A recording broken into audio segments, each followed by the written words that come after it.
پیارے ناظرین، اپنی پچھلی ویڈیو میں سماعت فرمایا کہ نبی رحمت صلی اللہ تعالیٰ علیہ وآلہ وسلم کا نکاح حضرت ام المومنین خدیجہ رضی اللہ تعالیٰ عنہا کے ساتھ ہو جاتا ہے، اور نکاح کے دوران ابو طالب نے جو خطبہ پڑھا تھا اس کو بھی سماعت فرما لیا۔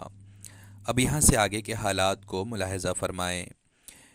کعبے کی تعمیر کے بارے میں جو قبیلوں کے درمیان جھگڑا چل رہا تھا، نبی رحمت صلی اللہ تعالیٰ علیہ وآلہ وسلم نے ان جھگڑوں کو کیسے سلجھایا تھا، ملاحظہ فرمائیں۔ آپ کی راستہ بازی اور امانت و دیانت کی بدولت خداوند عالم نے آپ کو اس قدر مقبول خلائق بنا دیا اور عقل سلیم اور بے مثال دانائی کا ایسا عظیم جوہر عطا فرما دیا کہ کم عمری ہی میں آپ نے عرب کے بڑے بڑے سرداروں کے جھگڑوں کا ایسا لاجواب فیصلہ فرما دیا کہ بڑے بڑے دانشوروں اور سرداروں نے اس فیصلے کی عظمت کے آگے سر جھکا دیا، اور سب نے بالاتفاق آپ کو اپنا حاکم اور سردار اعظم تسلیم کر لیا۔ چنانچہ اس قسم کا ایک واقعہ تعمیر کعبہ کے وقت پیش آیا، جس کی تفصیل یہ ہے کہ جب آپ کی عمر 35 برس کی ہوئی تو زوردار بارش سے حرم کعبہ میں ایسا عظیم سیلاب آ گیا کہ کعبے کی عمارت بالکل منہدم یعنی ڈھہ گئی۔ حضرت ابراہیم و حضرت اسماعیل علیہ السلام کا بنایا ہوا کعبہ بہت پرانا ہو چکا تھا۔ عمالقہ، قبیلے جرہم اور قصے وغیرہ اپنے اپنے وقتوں میں اس کعبہ کی تعمیر و مرمت کرتے رہے، مگر چونکہ عمارت نشیب میں تھی، اس لیے پہاڑوں سے برساتی پانی کے بہاؤ کا زوردار دھارا وادی مکہ میں ہو کر گزرتا تھا اور اکثر حرم کعبہ میں سیلاب آ جاتا تھا۔ کعبہ کی حفاظت کے لیے بالائی حصے میں قریش نے کئی بندھی بنائے تھے، مگر وہ بند بار بار ٹوٹ جاتے تھے۔ اس لیے قریش نے یہ طے کیا کہ عمارت کو ڈھا کر پھر سے کعبہ کی ایک مضبوط عمارت بنائی جائے، جس کا دروازہ بلند ہو اور چھت بھی ہو۔ چنانچہ قریش نے مل جل کر تعمیر کا کام شروع کر دیا۔ اس تعمیر میں حضور اقدس صلی اللہ تعالیٰ علیہ وآلہ وسلم بھی شریک ہوئے، اور سرداران قریش کے دوش بدوش پتھر اٹھا اٹھا کر لاتے رہے۔ مختلف قبیلوں نے تعمیر کے لیے مختلف حصے آپس میں تقسیم کر لیے۔ جب عمارت حجر اسود تک پہنچ گئی تو قبائل میں سخت جھگڑا ہو گیا۔ ہر قبیلہ یہی چاہتا تھا کہ ہم ہی حجر اسود کو اٹھا کر دیوار میں نصب کریں، تاکہ ہمارے قبیلے کے لیے یہ فخر و اعزاز کا باعث بن جائے۔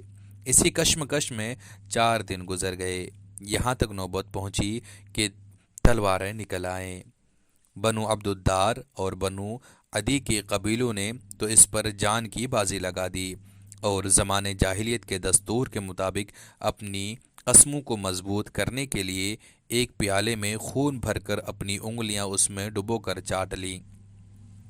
5ویں دن حرم کعبہ میں تمام قبائل عرب جمع ہوئے، اور اس جھگڑے کو طے کرنے کے لیے ایک بڑے بوڑھے شخص نے یہ تجویز پیش کی کہ کل جو شخص صبح سویرے سب سے پہلے حرم کعبہ میں داخل ہو، اس کو پنچ مان لیا جائے، وہ جو فیصلہ کر دے سب اس کو تسلیم کر لیں۔ چنانچہ سب نے یہ بات مان لی۔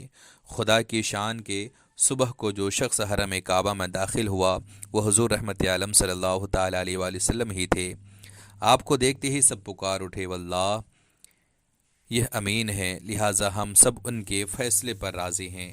آپ نے اس جھگڑے کا اس طرح تصفیہ فرمایا کہ پہلے آپ نے یہ حکم دیا کہ جس جس قبیلے کے لوگ حجر اسود کو اس کے مقام پر رکھنے کی مدعی ہیں، ان کا ایک ایک سردار چن لیا جائے۔ چنانچہ ہر قبیلہ والوں نے اپنا اپنا سردار چن لیا۔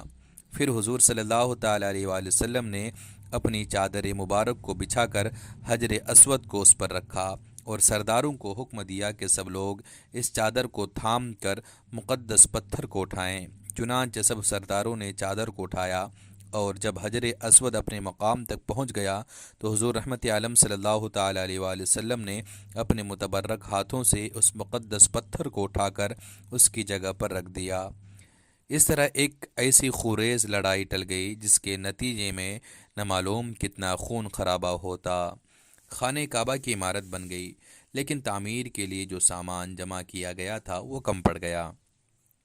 اس لیے ایک طرف کا کچھ حصہ باہر چھوڑ کر نئی بنیاد قائم کر کے چھوٹا سا کعبہ بنا لیا گیا۔